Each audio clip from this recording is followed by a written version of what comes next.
Oke, selamat sore semuanya. Selamat datang di Bright Spot 2022 di Senayan Park. Kita hari ini acaranya Super Live, dan ini kita Super Live kerjasama dengan Bright Spot. The name is Super Talks. Hari ini kita akan bahas NFT. Very happy to talk about this karena di sini banyak sekali degenerates. Halo degenerates. Ya, fellow degens. Hari ini akan ngomongin NFT dan music. Nah, ini seru banget nih karena sesuatu yang agak jarang ngomongin, karena biasa ngomongin NFT, ngomonginnya lebih profile picture, ya kan? When Moon, ya kan? Flipper, kayak gitu-gitu. Nah, sekarang kita ngomong NFT music. Kita hari ini memiliki narasumber yang seru-seru, tapi sebelumnya lupa kenalin diri dulu. Nama saya Nofrizal, panggilnya Rizal aja. Dari Gaspec, Launchpad. Kemarin ada beberapa launch project, ada Soulcops, ada JPEG People, ada Roborovski. Sekarang ada beberapa project lagi in the works. Wait for it. Di sebelah kiri saya ada musician, vocal coach aslinya, tapi sekarang jadi DJ juga. Namanya Mas Indra Aziz. Tahu kan Mas Indra Aziz? Boleh perkenalkan diri Mas Indra Aziz, ngapain aja sekarang? Thank you Mas Ijal. Selamat sore, saya Indra Aziz, saya musisi.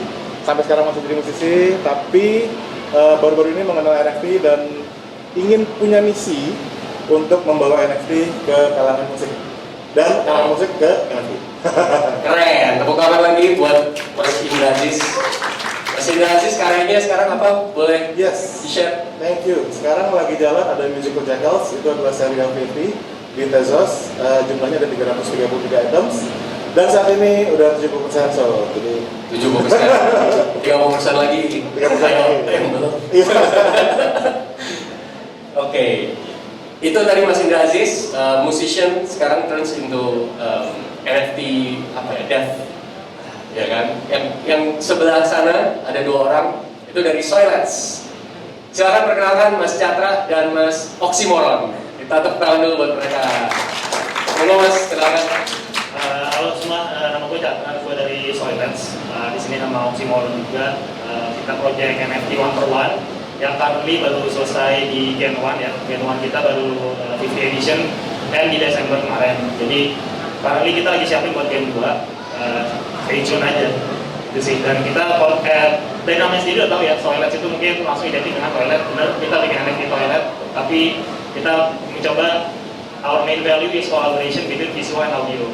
Jadi we are 30 people of artists, 30 artists kombinasi untuk kerja semua project bareng-bareng, dan it's a really fun collaborative project sih. Gitu. Nanti kita ngobrol. Ya, halo, nama gue Oxymoron, gue juga part of Soilets. Dan mungkin kalau lebih high level lagi, jadi di atas Soilets itu ada namanya Kekaisaran Dago, kayak sebuah foundationnya gitu.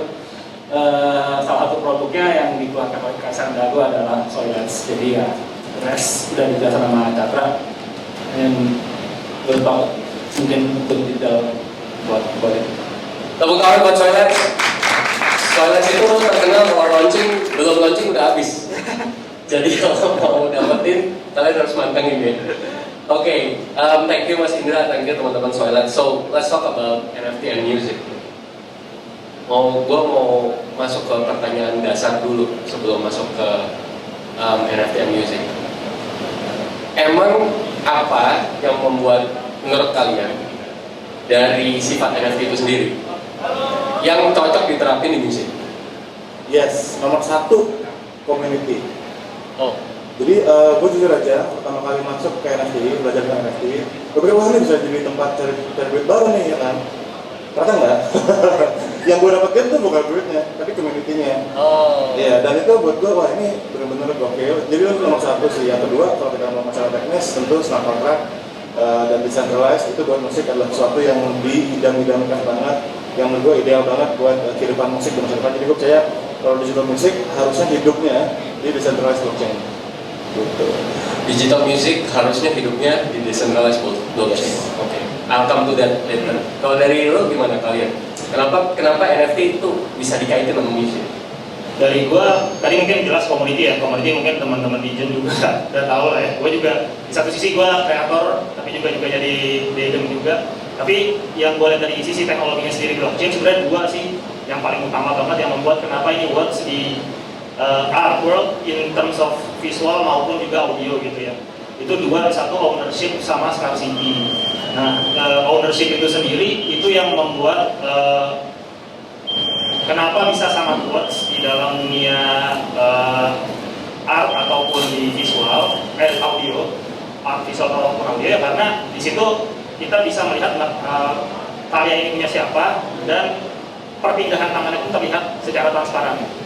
Sehingga yang tadinya barang itu tidak punya, yang kalau misalnya kita itu tidak ada, ibaratnya gini lah, kamu beli jam di dunia nyata nih ya, beli jam yang benar ada license-nya segala macam. You can sell it $1 billion or rupiah gitu to someone yang mau buying. Tapi kalau beli jamnya tidak ada sertifikat atau apapun, ownership itu nggak ada, everyone can ini murahan nih quote and quote, sehingga those ownerships memberi value terhadap nilai art, audio atau visualnya jadi tinggi. Kedua ya scarcity, di mana kamu bisa bikin secara clear ini yang punya license hanya 1000.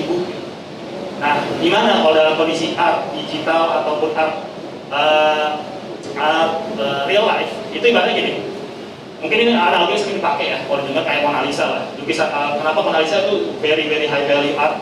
Karena cuma satu benar-benar Mona Lisa. Cuma if you're talking about printingannya, itu udah murah semua harganya kan. Printingannya semua murah gitu. Mau merchandise dibentuk dalam bentuk botol ada gambar Mona Lisa, ya kayak duit tapi harganya murah. Jadi ya itu yang membuat teknologi blockchain itu sangat mumpuni, membuat ownership dan juga bisa meleverage scarcity dengan ownership itu ya menaikkan value dan bisa mensejahterakan para senimannya ataupun kreatornya. Itu sih kalau dari itu. Mau nambahin Mas?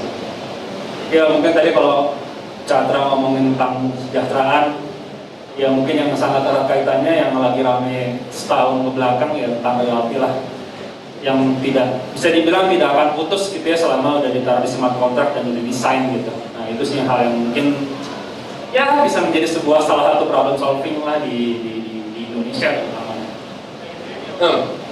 Talking about royalty lagi. Nah, musician itu kan profesi yang udah ada ratusan tahun. Dan royalty di musik itu mungkin, correct me if I'm wrong, ada setelah adanya hak cipta, betul ya? Dan you know about royalty and all that stuff. So practically kalau ngomongin royalty ini udah masalah puluhan tahun kali. Mungkin dari zaman even before the Beatles kali gitu ya. Sekarang kita tuh kalau datang kemana-mana nih, ke mall, kafe, ya kan? Itu kayak kalau harusnya menurut saya Kenny G adalah musisi paling kaya. Kita di mana-mana. Iya, kita kemana-mana Kenny G gitu kan? Atau yang suling Sunda tuh, itu harusnya tajir banget tuh. Karena di mana-mana ada, ya kan? Supratman. Oh ya, Supratman. Nah, kenapa sih problem royalty itu masih ada sampai hari ini? Ini kan era canggih bro, teknologi digital and all that. Ya, kenapa?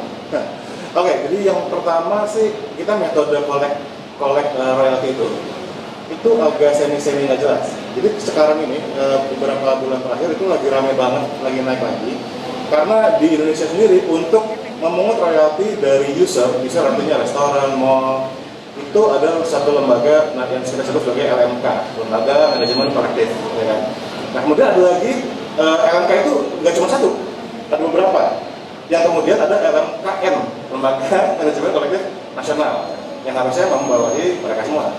Kemudian baru-baru ini ada lagi perusahaan swasta yang kemudian ditunjuk pemerintah tanpa kejelasan apa-apa untuk ngurusin, ya kan? Nah, oke, ini kok ribet banget dan juga kalau kita tanya metode ngukurnya gimana sih? Kok gue dapat sekian setahun ini gitu, kenapa dia dapat sekian? Gitu. Kita nggak bisa jawab. Katanya ini melalui metode sampling. Jadi bisa aja artis yang namanya lebih besar, fansnya lebih banyak, bisa lebih banyak royalti hanya karena dia namanya lebih besar. Karena sampling, ya kan?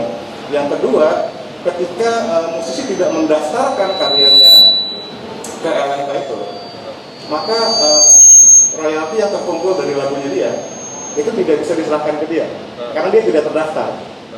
Tapi akhirnya di mana? Di pool. Ketika berapa tahun itu yang di pool nggak diklaim, itu akan jadi yang nggak jelas pokoknya. Nah, dengan adanya si blockchain ini, kebayang nggak sih smart contract, ya kan? Betapa indahnya hal itu tuh udah nggak jadi hal yang ribet lagi, database harusnya jadi jelas, kan? Semua bisa lihat, trustless society, ya kan? Nggak perlu, gue percaya sama label ini, nggak perlu, lu nggak percaya sama siapa? Iya. Berjalan. Iya. Kita cuma perlu percaya Tuhan sama Vitaly Buterin. Iya, Katanya gitu. Iya, benar banget. Iya. Itu very nice perspective. Kalau dari kalian? Mungkin sebenarnya kita nunggu kawan kita satu lagi. Iya. Itu yang benar sebagai belum datang Ketua geng lah ya untuk urusan musik royalti. Kita sendiri juga balik lagi Soulets ini berangkat dari audio visual, jadi juga kita juga dan gua sendiri juga sama Oxymoron juga play music. Kalau gua sih lihatnya macam summarize aja sih dari Indra bilang aja sih, the system is not corrupt but human is corrupt menurut gua. Tapi kasih tepuk tangan dulu dari quote-nya. The system is not corrupt. Human sih, the system is not corrupt menurut gua. Tapi human yang menggunakan sistem itu yang corrupt. Sayangnya, unfortunately, the system is created by human. So it's you can think about it kayak philosophical sih. Cuman ya that's if you create a system, sistemnya sih nggak corrupt. Ya kita bicara mungkin teman-teman yang udah tahu lah, blockchain is not corrupt that system. But why so many corrupt segala macam? Ya that's the human kan yang menggunakan itu. So ya itu sih, jadi menjawab ini dia. Sistemnya sih menurut gua rasa dibikin sedemikian rupa. Oh bagus nih di atas kertas, karena sistem is by the paper looks good lah semua. Pas udah jalannya itu orang, we put human into the system. Kenapa? Karena punya emosional juga di dalam. Kita bermain emosional ya udah macam-macam lah ceritanya. Ya gitu sih. Yang lain? Sebelum ketua geng datang. Iya sih, maksud gue sangat-sangat setuju dengan proses transparansi, karena kalau misalnya di blockchain kan, even sekarang gue bisa lihat ada Mas Indra nih, berapa isinya sekarang gitu. Iya. Saat ini juga gitu, selama gue tahu waktu itu ya. Nah, menurut gue proses check and balance itu di segala bidang itu perlu sih. Tapi sayangnya di industri yang musik yang kita punya sekarang, proses check and balance itu kurang berjalan gitu. Jadi transparansi ya bisa dibilang minim lah. Ya. Dan emang itu yang coba dijawab dengan adanya teknologi blockchain dan decentralized ledger. Gue mau masuk ke yang fun dikit nih, karena kita takutnya nanti kita terlalu Oke. Ada nggak inspirasi bagi kalian? Mungkin apa yang menginspirasi kalian sampai mengeluarkan karya kalian sekarang? Mungkin dari gue kesana dulu deh. Kenapa dudukan WC bisa ngasilin duit puluhan ratusan juta? Coba jelasin kenapa harus dudukan, kenapa harus toilet, dan why the toilet has to be ada musiknya kan di situ, gitu kan? Mungkin lo bisa jelasin. Oke, yang pertama why we play NFT is for put our skin in the game lah. Karena ya berangkat dari kita melihat sesuatu yang baru, dan motivasinya sih first mover advantage ya, kita pengen mencoba sesuatu yang baru lah. That's the spirit of Degen kan. Degen itu kan menurut gua perannya di ekosistem adalah dia untuk membuka jalan. Pokoknya yang susah gua dulu deh, yang kenal orang segala macam biar gua dulu. yang kena segala macam biar gue dulu aja gitu. Nah, ya step kita di situ. Kita masuk ke NFT ekosistem sebagai flipper, pembeli, tapi akhirnya berangkat, oke pembeli ini seru sih, cuman akan lebih seru lagi kalau kita jadi kreator. Berangkatlah bikin NFT Toilets. Dan kenapa toilet? Ya by history dari NFT aja sih. By history dari NFT kan memang berangkat dari meme ya, meme culture di internet. Sebenarnya meme sendiri itu kan sebenarnya adalah proses bagaimana ide berevolusi. Cuman kalau kita bicara meme aja di internet kan yang meme lucu-lucuan lah ya. Nah, kita berangkat dari meme culture internet. Oh, itu something yang lucu-lucuan. Oke, let's make something fun, but not too slapstick lah, not too obvious gitu loh. Pengen yang fun, lucu berangkat dari meme, tapi orang nggak kepikiran. Nah, somehow teman kita, salah satu founder dari Toilet juga, udah kita bikin toilet aja. Kenapa sih pas dia bikin toilet kayak, wih, itu something yang cool, underrated, tapi essential. Kenapa underrated sih? Ya udah lah ya, lo gak ada sebuah sistem apapun ada input gak ada output. Lo nggak mungkin lo hidup tanpa lo keluarin apa yang lo makan. Apapun itu nggak mungkin ada keluaran kan? Oke.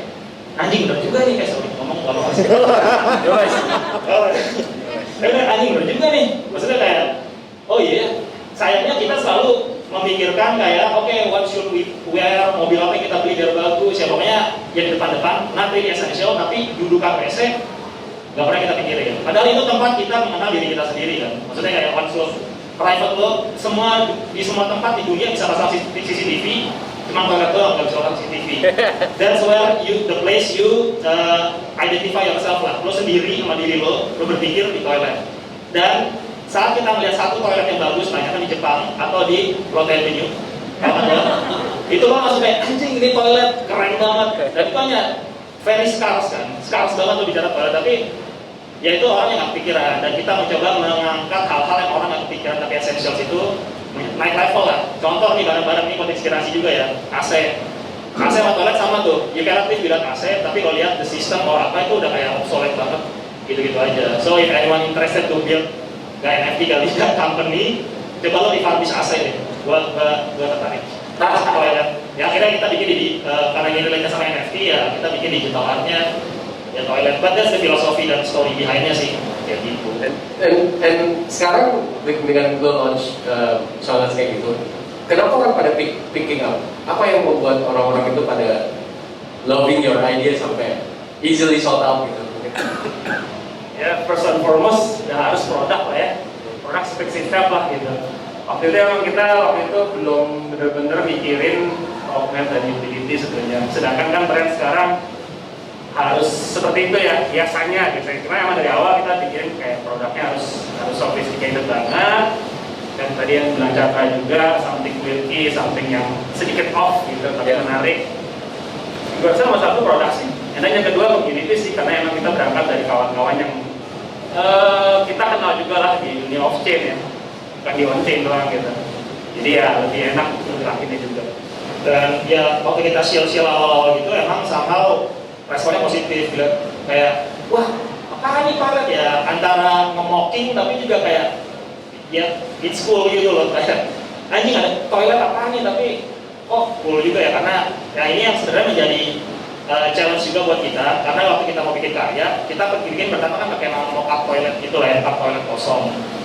Nah ini menjadi challenge juga buat kreator, karena kalau kita misalnya bikin oke, ini ada gambar singa gitu ya, lo bikin deh singanya lo jadiin apapun terserah gitu, maksudnya idea lo macam-macam lah. Oke, gue bikin jadi kayak Star Wars background, gue kasih atribut A, B, C.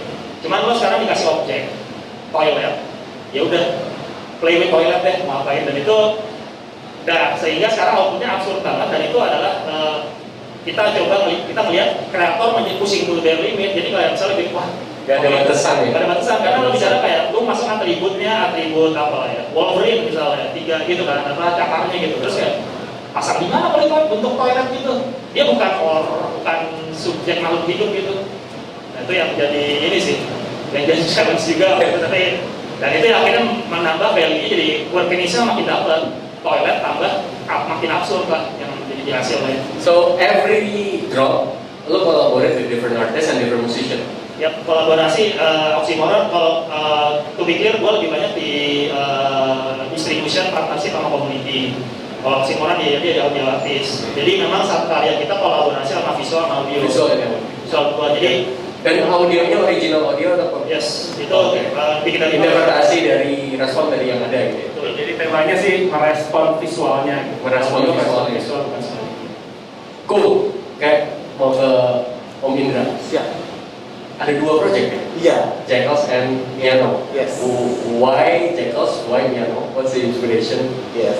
Oke, jadi Jackal waktu itu gue pengen nyari karakter kan. Karakter gue pikir mungkin berupa binatang aja, karena juga tidak mewakili satu ras tertentu, satu background kesukaan segala macam. Akhirnya binatang apa yang cocok untuk bermusik nih gue pikir. Salah satu binatang yang paling berisik dan pokoknya bawel banget adalah Jackal. Dan juga bentuknya yang asik. Kalau Fox, ya satu keluarga lah ya nama Fox. Cuma gue pikir Jackal tuh sering melong-melong dan sering menyala, ya kan.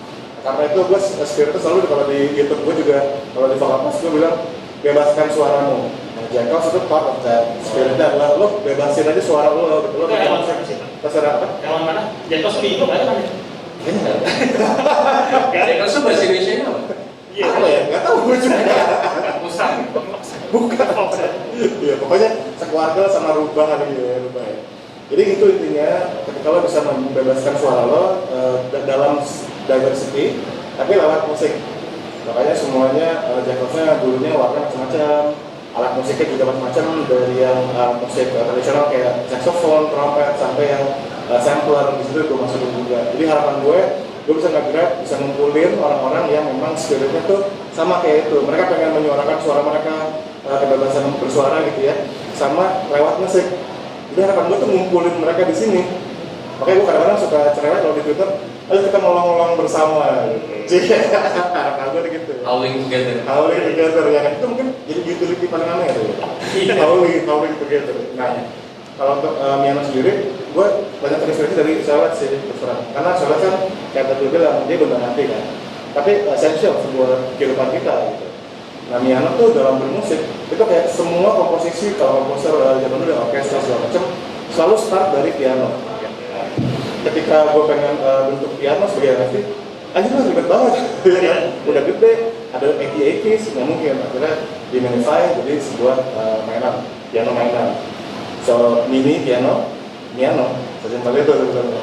Ya kan? Nah, cuman gue pengen di sini desainnya tuh gue mau menantang diri gue dari sisi desainer untuk come up with different ideas sampai yang dari yang dekat sama musik sampai yang jauh banget, sampai mana sih gue bisa nge-push. Nah disitu juga ceritain bahwa musik tuh bisa kemana aja gitu. Jadi You did it by yourself.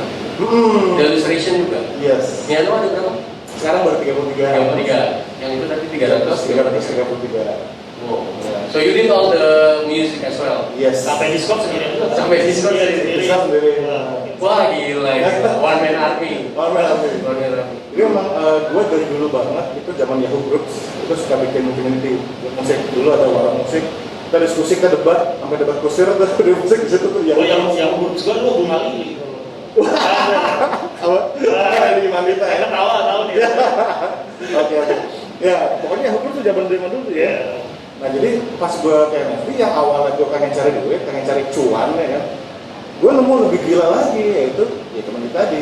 Ya. Nah akhirnya ketika gue mau ajak ke musik, selain tadi kita bahas mengenai royalti, ternyata community juga selama royalti mungkin belum terjadi sekarang.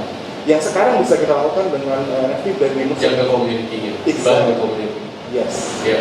Plus ada personal branding juga di sana, karena musisi sekarang sangat bergantung sama branding mereka. Karena cari duit kan harus manggung sekarang. Pandemi nggak bisa manggung. Mereka harus ngandelin konten segala macam. Dan NFT adalah opportunity yang gila banget menurut gue. Wow, oke, community. Ini topik yang menarik nih, bukan masuk nih. Ini karena teman-teman di sini belok community kan. Mereka ada beberapa yang di project gua, ada beberapa project lain, dan I'm sure these guys kalau nggak ada mereka, like all of our projects bisa bilang nggak ada artinya.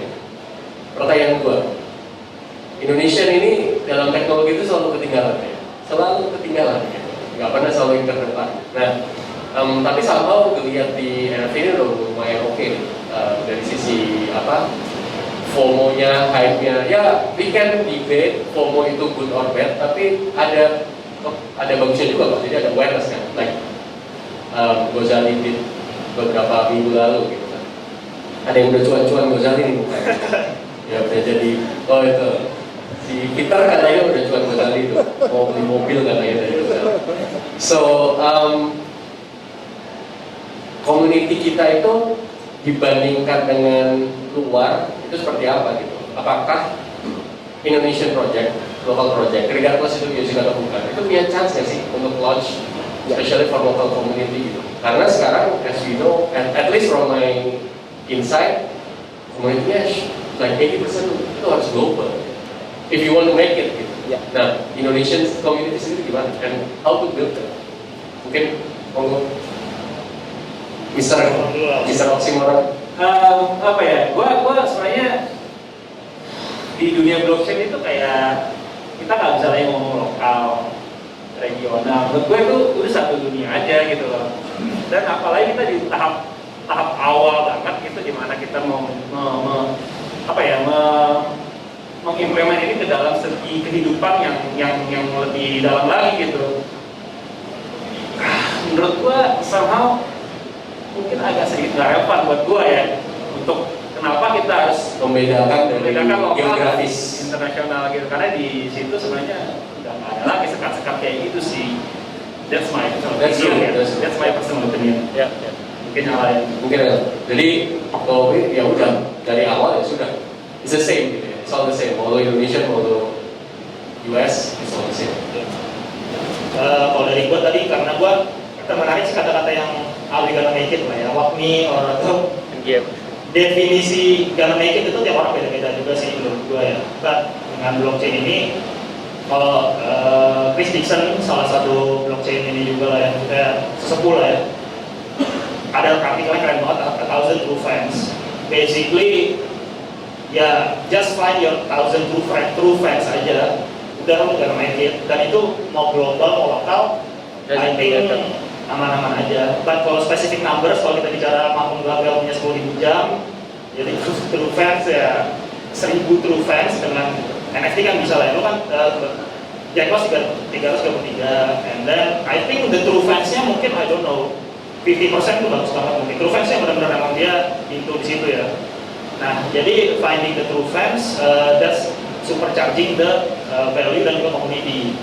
Nah, tapi kalau bicara Indonesia sendiri, yang menarik adalah on or off, on chain or off chain, dasarnya kita memang teman nongkrong kan.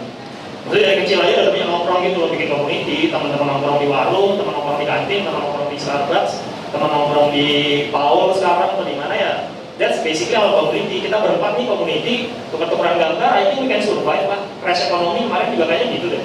Lo bikin makanan, gue yang beli, gue bikin makanan, Oxymoron yang beli, ini yang beli makanan, ya kita survive aja berempat.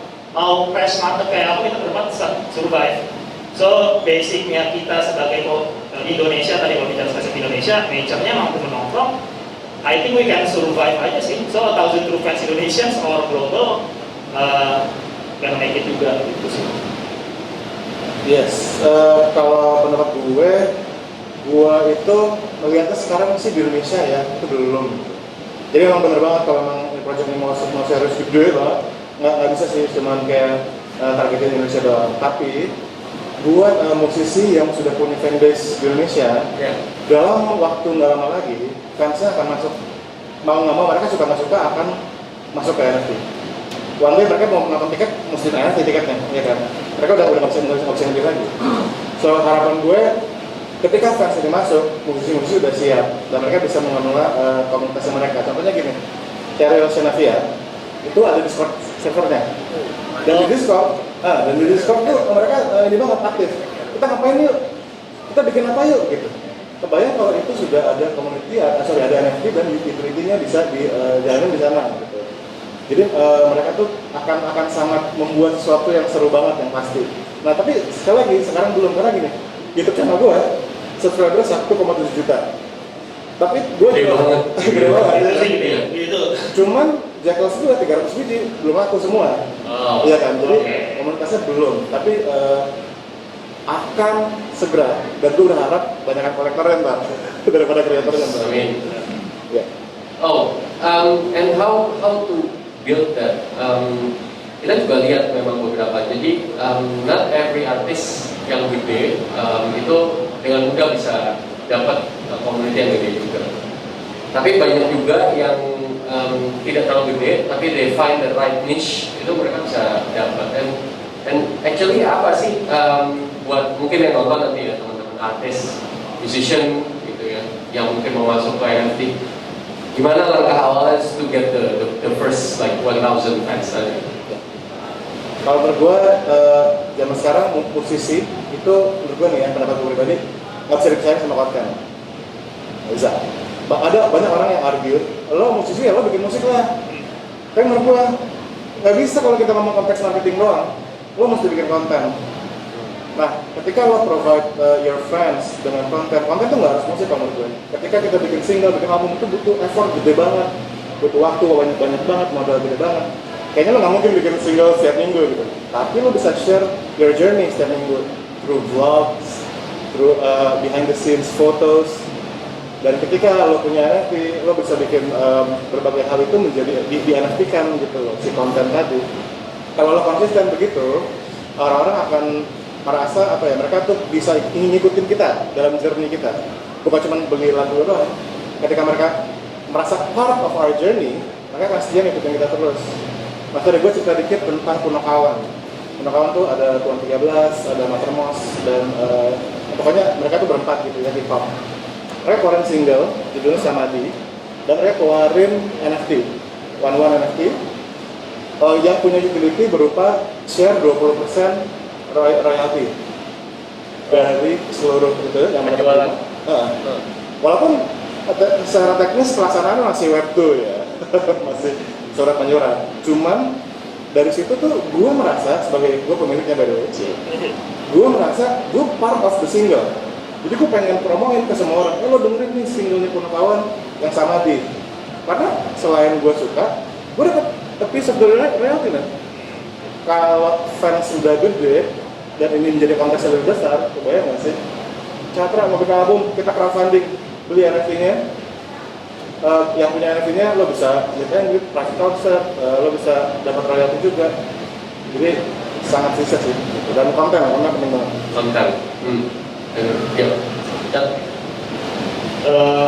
How to get your first 1,000 follower fans? Oke, compare misalnya big artis sekarang masuk ke NFT gitu ya. I think kalau kita bicarain artis yang ada sekarang, they treat their audience as a apa ya, asalnya komoditi kali ya, komoditi ya. Kayak ya udah gitu lo pembeli album gua, lo ngefans sama gua, ya lo you just give me a paycheck lah gitu, lo paycheck dari gua dari dia. Tapi begitu kita masuk ke Web3, NFT dan sekitarnya itu, tadi Indra juga bilang is community, you have to treat your audience as a community.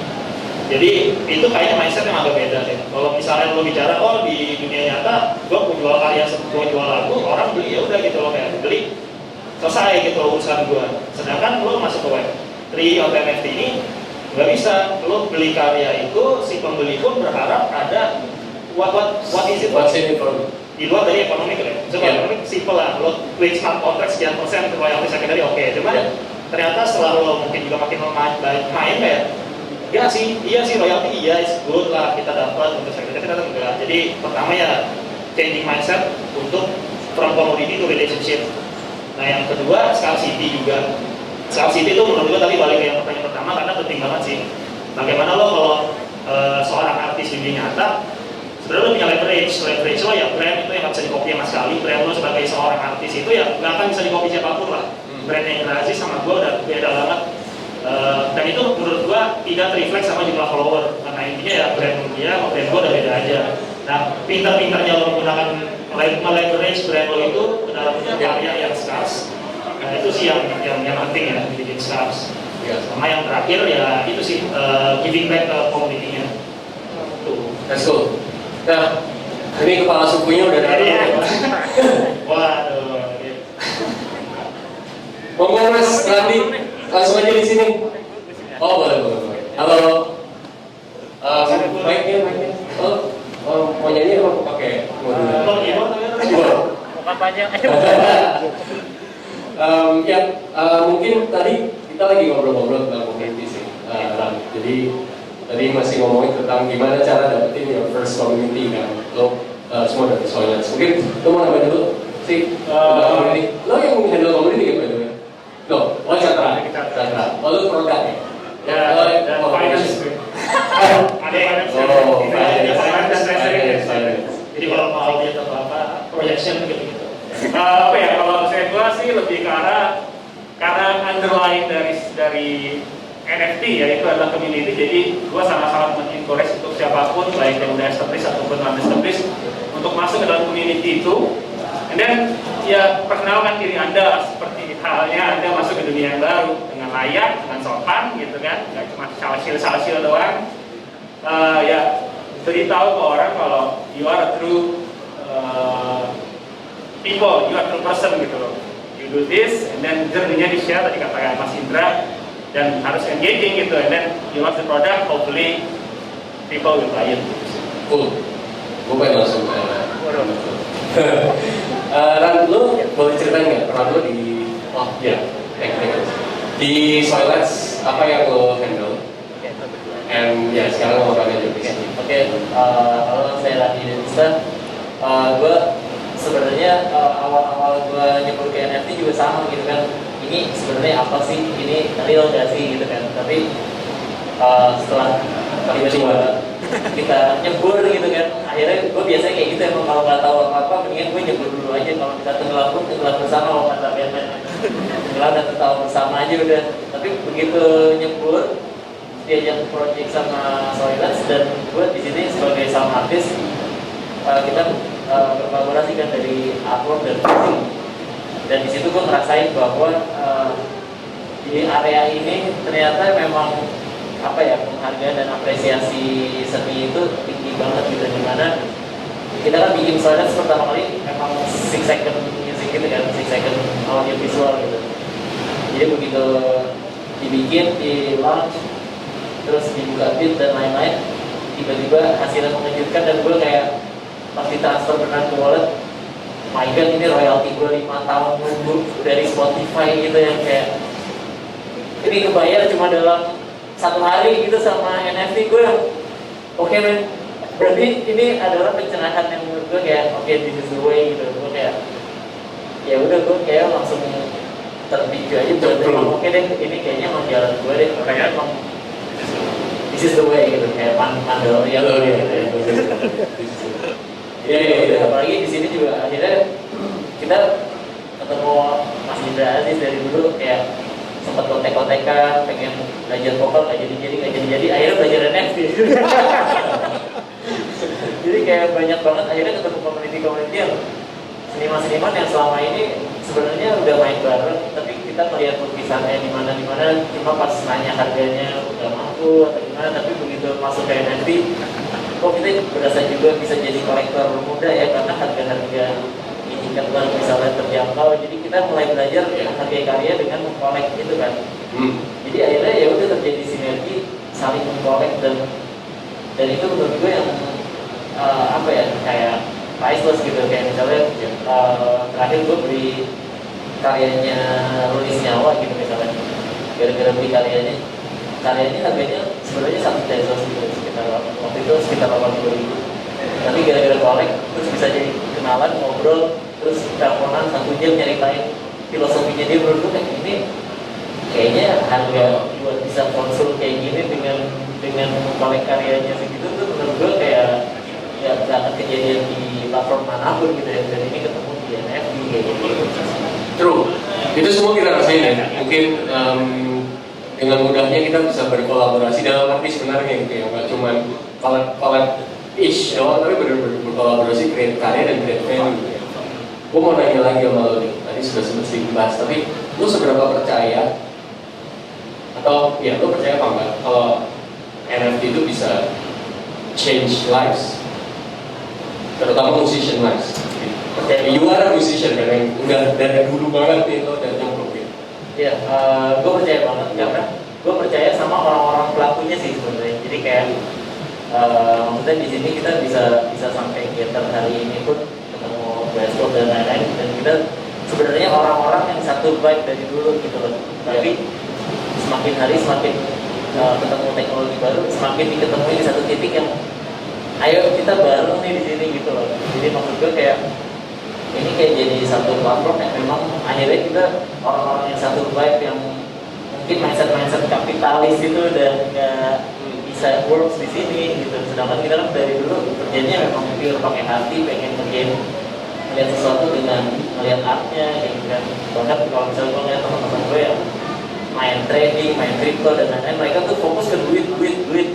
Sedangkan begitu NFT itu kita fokusnya ke art gitu kan. Jadinya di sini gue menemuin kayak oke, ini juga seru nih karena kita jadi nggak berpikiran duit mulu, tapi karena kita fokus melihat project mana artnya bagus, jadi benar-benar fokusnya ke art. Itu yang gue suka juga gitu. Jadi lebih true to ini lo ya, kayak passion lo ya, Yes. atau hati lo ya. Ini duit juga tapi it-nya it. Ya, ya. Kita nggak nyari duit tapi kita nyari it. Jadi itu. Oke. Itu poin yang menarik nih. Nah, kalau itu pertanyaan selanjutnya sebagai musisi. Yang current system ada ini, kita ada recording studio, ya kan? Terus ada lagi ya platform yang ada sekarang, record label lah, itu paling utama kayaknya kalau di industri musik yang hari ini. Dan record label punya channel distribution, benar ya? Ya bisa ke TV, bisa ke event, bisa ke sponsor dan lain sebagainya. Jadi masih relevan nggak sih dengan adanya NFT ini? Apakah mereka harus tetap ada atau sebenarnya bisa di replace? Mungkin untuk Mas Indra dulu. Oke, kalau sudut pandang gue saat ini, detik ini menurut gue masih relevan karena kita masih butuh exposure sama discovery. Kalau dari sisi musisi, brandingnya kayak gitu, discovery itu lebih pakai ya praktis untuk orang cari. Misalkan gue pengen denger lagu ada band baru nih, paling gampang kayak gitu, paling gampang ke Spotify. Ya. Jadi untuk menggrab audience baru kayak gitu masih sangat relevan. Nah, ketika mereka sudah convert menjadi loyal fans, disitulah mereka akan masuk saat ini ya. Tapi gue yakin nanti itu akan berubah dan semua itu akan menjadi decentralized blockchain tadi. Ketika kalau lo mau beli musik kayak lo beli CD gitu, lo hanya bisa taruh di playlist kalau itu punya lo. Ya gitu, itu one way bisa terjadi. Tapi untuk sekarang masih relevan untuk discovery dan kepraktisan lo menemukan musiknya untuk di-stream. Yang bertanya? Gue sih melihatnya fungsi-fungsi middleman itu akan sangat-sangat reduksi lah ya nanti. Gue nggak tahu kapan terjadi, tapi ya again kan misalnya gue berangkat dari background yang ya gue hajar-hajar aja gitu, jadi gue nggak terlalu mikirin lah ya gimana-gimananya, karena emang gue berangkat record label sendiri, rilis sendiri gitu. Pada akhirnya ya dari situ, karena konsistensi itu ya kita nemuin niche kita sendiri, walaupun mungkin besar kecil relatif, tapi menurut gue dari segi situnya ya gue menemukan niche-nya lah, dan itu relevan juga dengan apa yang dianggap di konsep di decentralized ini gitu loh. Artinya nggak ada lagi middleman buat gue dan Catra gitu ya saat ini. Itu melihatnya gimana?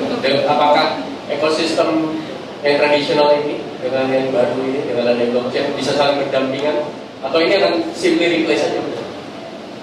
Sebenarnya balik lagi sih, menurut gue kan sebenarnya area ini sebenarnya kecanggihan banget ya buat, sedangkan misalnya mungkin mayoritas di penduduk kita kan dari 200 juta orang itu sebagian kecil lah yang masih melek teknologi gitu ya. Maksudnya menurut gue ini akan pelan-pelan, maksudnya pelan-pelan orang kan kayak sebelum ini orang siapa sih yang pakai GoPay gitu kan, tapi makin di sini akhirnya semua kalangan mulai ngerti cara pakai GoPay. Nah maksud gue ini emang berproses sih, tapi maksud gue setidaknya ini tuh udah membuktikan bahwa platform yang ini tuh udah lebih transparan dan semuanya udah lebih kelihatan gitu. Jadi menurut gue ketika nanti portalnya dibuka semua itu akan jadi satu hal yang cerah sih menurut gue kayak ke depannya dalam 2 atau 3 tahun lagi.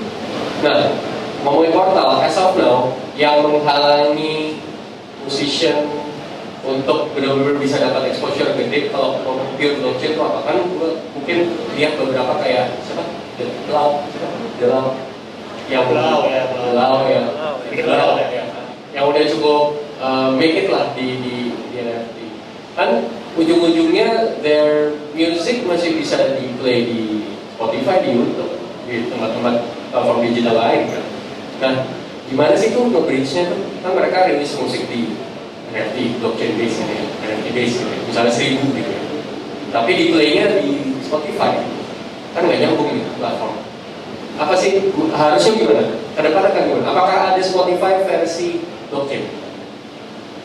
Ya, sepengamatan gue ya, maksudnya music ecosystem ini opportunity-nya gede banget di blockchain. Karena kita sekarang berbicara trading musik, which is jual beli CD kalau di real life ya.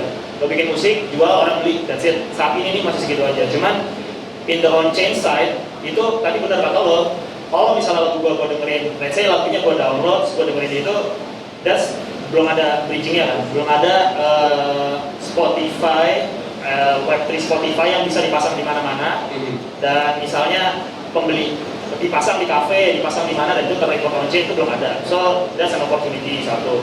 Kedua juga dari sisi connect saat ini juga ada yang kayak apa, semacam gua bertesis juga sih yang kayak punya si Blau itu kan kayak everyone, basically tesisnya adalah everyone can be a digital streaming platform.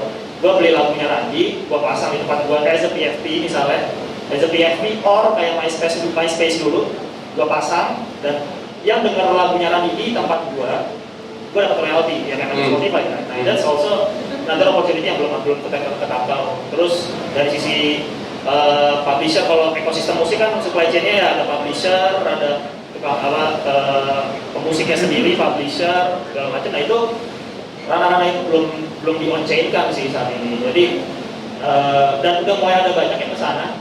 Sampai ada salah satu juga Water and Music punyanya Cherry Wu, itu gue ngikutin banget dari sebelum Web3 ini ada. Jadi dia music researcher.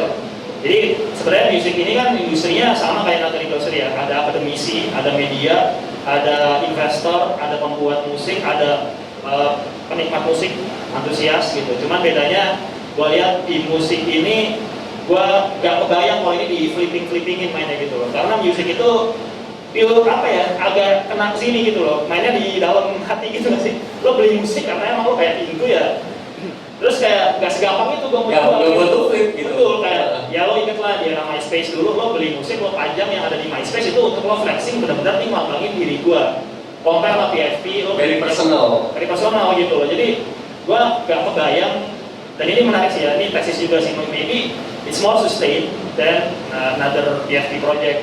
Karena once lo beli musik, contoh kayak Shinoda kemarin deh, gue gak tahu sih statistiknya gimana, cuman gue rasa yang orang membanjiri di Ziggurat kemarin tuh emang true fansnya Shinoda dari zaman Jepang gitu loh, dan mereka beli, gue gak terasa gak sembarangan jual juga gitu loh. Nah, jadi my thesis also, kalau ini ke depan pretty much mainly sustainable, karena satu dari hati dan juga banyak banget opportunity yang belum di-on-chain-kan, dan ya itu opportunity juga buat kreator nanti atau developer di dunia NFT musik. Menarik. Ya, kalau menurut gue menjembatani yang tadi cara tradisional gitu ya, di Spotify, dengan di YouTube, dengan NFT-nya gimana? Spotify jadi tradisional ya? Sekarang gitu, sekarang gitu ya kan? Karena kan gini, menurut gue kalau sekarang ini belum bisa sih NFT streaming itu, kalau pendapat pribadi ya, NFT musik belum bisa menggantikan streaming Spotify itu karena kenapa? Praktis ya. Dulu pelat digantikan sama kaset, kenapa? Praktis. Digantikan ke CD, kenapa? Karena praktis, bisa bikin track, nggak perlu cari-cari. Digantikan kemudian sama bajakan, karena murah ya kan. Bajakan hilang karena apa? Streaming. Oke. Nah ketika NFT ini orang butuh langkah selanjutnya untuk bisa dengerin musik kan. Kayaknya selama itu belum terjadi, tapi menurut gua ada jembatannya. Collectibles, utility.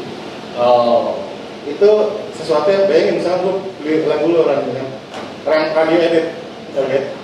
Tapi NFT lo itu yang belum di mix misalnya, itu yang gila. Gue sebagai gila, gue suka banget lagu lo, tapi gue pengen memiliki, gue own versi yang misalnya mixnya yang versi 2 gitu misalnya, atau ada yang versi 3 gitu, itu gila. Dan ketika kalau tambahin lagi, oke nih yang punya ininya, utility-nya ntar bisa, misalnya kalau gue bikin private concert khusus pemilik holder NFT, baik online maupun offline konsernya ya kan, tapi yang bisa masuk khusus holder. Itu menurut gue menjadi jembatan banget untuk menjembatani fans musik dengan cara mendengarkan biasa dengan NFT, yaitu collectibles dan utility. Mungkin sorry gue mau tambahin dikit tadi, menarik banget sih yang Indra bilang. Sebenarnya kita melihat sebenarnya ini kayak front running teknologi ya. Cuman sebenarnya ini tuh masih early banget dan masih banyak banget ininya lah ya, masih sangat muda lah, sehingga masih sebenarnya banyak utility yang belum bisa dipakai gitu loh. Ini kalau kita lihat blockchain tuh in the future, memang kalau kita bicara sekarang belum banyak yang connect bisa ke Web2 tuh dikit banget gitu. Jadi menarik banget sih tadi kalau emang benar-benar saat ini kita tuh masih very early, teknologinya pun masih berantakan, kalau boleh gue bilang juga masih berantakan, tapi once ini udah diadopsi lebih jauh sih dan udah bisa connect sama Web2, ibaratnya gini, sekarang imagine artis-artis pertama di Spotify, sekarang mungkin jadi kayak apa? Nah sekarang juga artis-artis ini berbondong-bondong, if we can make it in the Web 3D saat ini, lo bayangin ini adalah artis pertama di Spotify dulu. Dan ini lo bayangin ini nanti yang survive di sini adalah artis pertama yang saat era MP3 player ada atau di iTunes. Artis pertama yang menjual karyanya di iTunes. Nah ini kita di music pun juga di era kayak gini karena ini very early dan orang berbondong-bondong ya. Once ada yang make it ya akan dikenang sebagai sejarah juga. Ini orang artis yang pertama kali Web3. Ya karena kita teknologinya masih amburadul sebenarnya menurut gua ya. Dan masih agak jauh lah untuk bisa connect sama Web3. Oh sorry, gue boleh nambahin dikit ya? Apa? Dikit ya? Kan sekarang juga kalau artis pop gitu ya, mereka sekarang suka bikin club juga, suka bikin rilisan yang fisik dengan packaging yang keren. Bedanya, itu bisa mirip sama gaya belinya orang NFT, sebenarnya mirip ya kan? Tapi bedanya, kalau mereka beli fisik, mereka simpan 3 tahun, itu bisa dirayapin. NFT nggak bisa dirayapin, plus bisa ada utility-nya. Lo bayar 3 tahun, 5 tahun, lo bisa jual lagi man. Utility-nya masih berlaku, next konser pun bisa ikut, karena lo punya NFT gue ya. Kemarin Adit malah bilang pengen punya utility-nya, siapa yang kolek dia boleh nginep semalam sama Adit. Kita bisa aja utility itu ya boleh juga jadi orang tapi berbondong-bondong kolek tapi yang nggak cewek nggak cowok pasti. Tapi ngomongin utility kayak gitu ada yang menarik juga nih, mungkin ada podcast dia bikin masih dilihat sama audio ya, podcast dia bikin NFT project podcast punyanya si Syaraf adalah di Twitter influencer juga. Nah podcastnya itu dia bikin kalau lo punya NFT itu lo akan punya fractional menit di dalam acara gua. Nah currently dia bilang currently podcast gua nilainya kalau masuk iklan di situ lo masuk buat gua interview harganya $1,000 lah misalnya. Nah dengan ada NFT tersebut lo bisa pakai kapanpun lo mau $1,000 waktu gue selama 5 menit. Lo mau ngobrol sama gue, lo bikin project lo apa bebas. Yang menarik adalah dia jualannya value podcast gue akan naik ke depan karena gue akan ngapa-ngapain segala macam sehingga nilai masuk slot iklan gue yang tadinya $1,000 tahun depan bisa jadi $5,000. Yes. Jadi kalau lo tak jadi jualan slot ya? Slot iklan buat lo masuk ke dalam podcast gue jualan apa? Jualan. Nah itu kayak anjir. Oke, in podcast lo. Jadi itu ya dia merubah sistem. Gue bilang gue nggak mau hidup dari sponsor dan juga jualan iklan. Gue mau hidup dari fans gue dengan cara gue jualan NFT, fans gue beli dan fans gue masuk dalam terserah. Lo mau jualan karya lo, misalnya lo bikin toko kue apa lah, masuknya ke podcast dia 5 menit mau ngomongin aja produk lo segala macam. Dan dia believe kalau listener gue akan bertambah terus dan value iklan gue yang tadinya sekarang $1,000 tahun depan $5,000. Tahun depan lagi $10,000. NFT lo yang beli sekarang lo hold makin lama, ya itu akan memiliki value lebih tinggi. Yes. Value naik. No, so it's believer. Pertanyaan terakhir nih sebelum, gue boleh kasih pertanyaan Mas Oki? Boleh kasih pertanyaan ke ini ya, maksudnya audiens ya siapa namanya? Pertanyaan terakhir sebelum gue lempar. Menurut gue dari sini dan feature-nya buat musician, terutama di berkaitan dengan NFT. What's the feature? Ya balik lagi kalau yang tadi Chandra bilang sih, maksudnya misalnya gue sebagai musisi yang mungkin kedepannya akan melihat misalnya band gue bikin NFT gitu ya, jadi ya akan privilege yang tadi itu sih yang akan diberikan. Bisa aja mungkin kayak sekarang yang udah dilakukan sama Disclosure kan, kayak cara dia jualan NFT itu adalah lo boleh beli koleksi gue tapi kita workshop dulu nih bikin lagu bareng gitu. Maksudnya itu menurut gue itu udah ide brilian ya, jadi ketika dia bikin jualan NFT itu adalah dia ngajak ngajak si kolektornya untuk kolaborasi bikin lagu barunya, dan nanti ketika lagu baru dirilis si yang dia si modernnya ini juga dapat kebagian sama perjalanan WFC lagunya ini produknya kayak gimana gitu.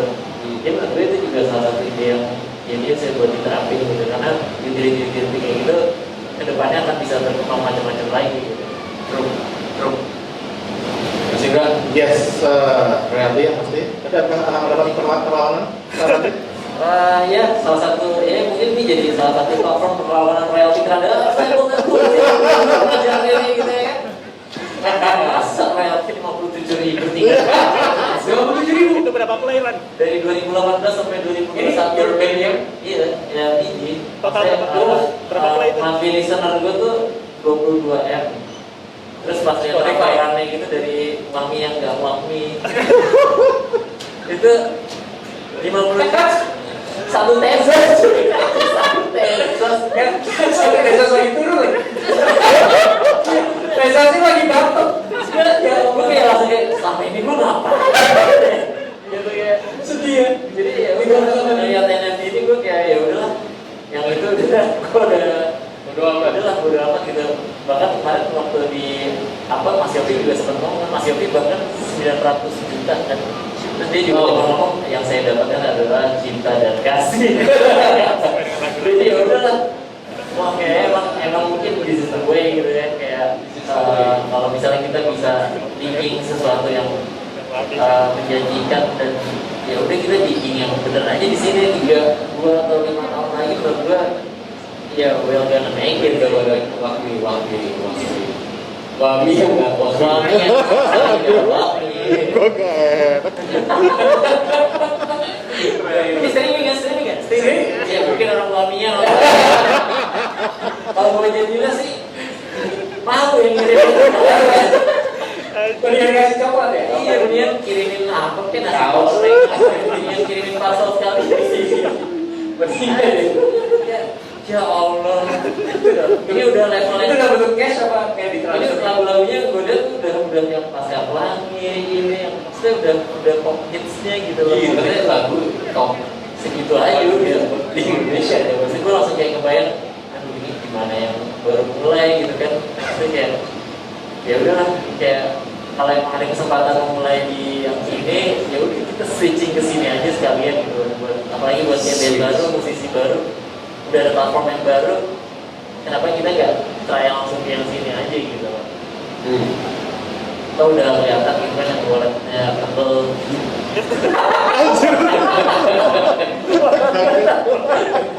Jadi kayak enaknya kita bisa cek wallet masing-masing. Kacau. Coba tebel ya, wah tebel, gua harus kayak gini deh.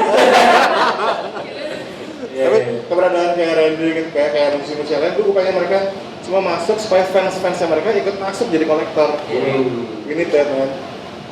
Yes, ya gitu sih. Ayo, cocok ya jadi presiden? Enggak? Cocok. Ambasador soalnya. Presiden Metaverse. Iya. Presiden Metaverse, non-regulator Metaverse. Regulator. Kalau ngomong presiden dulu lah. Iya, iya. Tapi jeblos aja. Bosan deh. Aduh, jadi ini ya. Dark Oke, itu tadi kalian what's the future kalau dari lo mungkin. Dan tadi masih ada udah. For good pasti ada yang mau nanya mungkin. Gua ngomongin future yang nggak distant lah ya. Ya nggak bisa. Nggak distant, mungkin another 2 months, 3 months akan ada event-event seperti Blackboard yang angkat topik-topik yang sama, yang akan men-trigger adopsi dari teman-teman musisi untuk masuk dalam ranah blockchain. Kemudian musisi-musisi akan lebih aware terhadap partner-partner yang ditawarkan. Kemudian dari situ perkembangannya mungkin perkembangan antara off-chain dan on-chain, tadi yang kayak Mas Indra jelaskan, seperti misalnya kita bisa NFT and then IPO yang collect bisa di airdrop merchandise beneran dikirimkan gitu lewat pos ataupun backstage pass misalnya Randy manggung and then yang holder bisa masuk dan ngobrol selama mungkin 15 menit secara personal langsung ke Randy. Atau VIP something gitu ya. Itu kayak sebuah tiket lah untuk bisa mendapatkan eksklusif ya. Ujung-ujungnya balik lagi community and management sebenarnya. Tapi Ya. utility-nya dengan menggunakan si NFT. Oke. Mungkin ada yang mau nanya, teman-teman, silakan raise your hand. Deng. Ada? Enggak? Ada? Om Batman mau nanya? Mau nyela? Ada yang mau nanya? Komennya mau musir. Oke, mungkin habis ini kita tutup aja kalau gitu. Mungkin nggak sih kalau misalnya ini kan decentralized ya, tapi karena decentralized itu kadang-kadang jadinya ya orang masing-masing aja gitu. Kayak ya udah lo nonton siapa, gue nonton siapa. Ya habis itu ngobrol sih masing-masing aja. So what's the better move nih? Kalau misalnya tadi lo ngomong bikin event ini kayak gini lagi gitu. I think itu sangat global ya Mas Ogi. Lagi kita sekarang semua lagi very ngeliatin skena ini banget. Baiknya gimana ya untuk kita bisa move forward tuh bareng-bareng gitu. Yang ngeluarin ini karya sih sendiri-sendiri gitu, tapi gimana ya? Dan sekarang itu yang juga jadi problem tadi adopsi ya, market gitu ya. Gimana caranya mengedukasi market, itu kan yang kita lakukan setiap harinya gitu dengan Twitter Space lah. Nah, baiknya gimana sih? Apakah kreator-kreator ini harus kumpul untuk do something together atau bikin partai gitu, atau bikin apa gitu together gitu? Menurut lo apa yang baiknya dilakukan secara bersama-sama? Ini terakhir sebelum kita tutup. Ya kalau dari gue sih sama sebenarnya kayak real life lah ya, to walk me gitu ya, apapun itu kita harus jalan bareng. Nah yang kurang sebenarnya di sini layaknya di many kind of industry itu ya ekosistem enabler. Dalam arti tadi sempat gue mention di sebelumnya kan semua industri itu punya stakeholdernya. Mau apapun itu yang pendidikan, art, musik segala macam pasti ada melibatkan yang tukang masak, pengusahanya, regulator, akademisi, media, investor yang punya duit, influencer atau key person orang-orang apa kita local heroes lah ya, local heroes. Nah sekarang tadi kalau di Jawa bilang tadi soal kreator ngumpul bareng, tapi itu baru kita bicara ngumpul kreatornya sendiri. Nanti developer ekosistem itu sendiri ngumpul. Terus regulator, mereka nggak ngobrol sama ini, tapi mereka ngumpul sendiri, bikin regulasi apalah nggak tahu di situ sendiri. Orang yang punya duit, ngumpul sendiri, nyari-nyari sendiri, nggak ngomong-ngomong. So di tengah ekosistem enabler itu sih, yang akhirnya perlu untuk mengaitkan, menjahit itu semua. Jadi ya once itu semua kejahit, ya kita bicara ekosistem itu bisa lebih sustain. Karena kalau bicara kayak gini mungkin agak berat sebelah. Dalam arti kayak karena ini yang mungkin banyak diuntungkan adalah kreator. Cuman akhirnya bertanya lagi kayak ya sekarang kita lihat lah regulator mungkin sekarang masih ketinggalan. Ya enggak? Orang-orang yang ketinggalan mereka akan berusaha masuk dengan gimana caranya bagi punya power, ya bikin kasak kusuk yang nggak jelas gitu kan. Ya akhirnya akan selalu terjadi friksi. Nah, enabler ekosistem itu yang di semua industri adalah kalau lo cek-cek tuh ya, apalagi di startup gitu kan banyak mungkin yang suka dengar yaitu ekosistem enabler yang tugas dia kerjaannya tuh ngumpul-ngumpulin orang untuk lo butuhnya apa, lo ada well, nyari duit segala macam, ini ngobrol, kita fasilitasi bahasanya diorkestrasi itu semua untuk punya satu tujuan yang sama. Dan itu sebenarnya kayak apa namanya invisible hand sih kalau gue lihat ya. Kayak itu orang yang nggak pekerjaan nggak kelihatan, tapi itu krusial banget kalau kita bicara to move the needle semuanya bareng-bareng dari sini ke sini. Karena kalau sekarang bicara ya kreator sukses atau apa gitu, tapi kadang yang pembelinya ya mungkin gitu-gitu aja atau gimana sehingga dia lose interest. Kalau yang fokusnya adalah ke duit kayak anjir gue beli karya ini gak bisa gue flip. Udahlah males gue udah loss banyak gitu. Kreator masa-masa aja ya gue dapet ini. Developer, engineer, dia juga sibuk dengan dunia sendiri kan, dengan teknologi blockchain yang baru, hash-nya apa gitu ya. Kalau nggak ngobrol sama kreator nggak bisa kreatif. Karena misalnya, ada teknologi kayak gini, coba deh, gue punya ide kayak gini-gini. Yang engineer juga nggak tahu di luar sana, kreator lagi pada ngapain misalnya. So, itu sih, ekosistem enabler itu sih. Ya, harapan gue sih sekarang buat orang yang punya influence besar, punya following besar, itu mulai berdakwah degen. Ya kan maksud gue, biar orang tuh tahu bahwa NFT tuh degen. Jadi NFT can be a lot of things kan. Lo bisa lihat dari sisi duit, lo bisa lihat dari sisi art, lo bisa lihat dari banyak banget sisinya gitu. Jadi harapan gue teman-teman yang kayak Randy gitu yang punya influence besar mulai mengajak gitu orang untuk belajar lebih jauh. At least belajar lebih jauh aja gitu. Jadi kan sekarang juga banyak orang mau memandang negatif ke NFT tanpa mereka nggak ngerti NFT itu apa, udah mana negatif aja gitu. Harapan gue ya gitu. Semakin banyak orang bisa lebih belajar tentang NFT. Jualan kerupuk kulit di OpenSea gitu ya. Kemarin foto ibunya. Kenapa ya? Apa? Kalau dari gue sih mungkin ya simpel karena gue mencintai art, mungkin yang akan gue lakukan adalah mengajari orang-orang lagi buat apa ya, ngasih tahu kalau art itu value-nya tuh, dia tuh punya value, jadi lo tolong hargai gitu supaya hidup lo juga dihargai nanti ketika masuk ke dunia ini gitu. Jadi di sini kayak sebasic itu sih, maksudnya kayak lo coba hargai art, lo coba beli, collect, karena one day lo jadi kreator, ya orang akan collect juga kalau lo menghargai karya orang juga di situ. Wise. Tepuk tangan buat narasumber kita. Terima kasih teman-teman Soilets, Randi, Katra, Sumoron, Mas Indra Aziz. Terima kasih.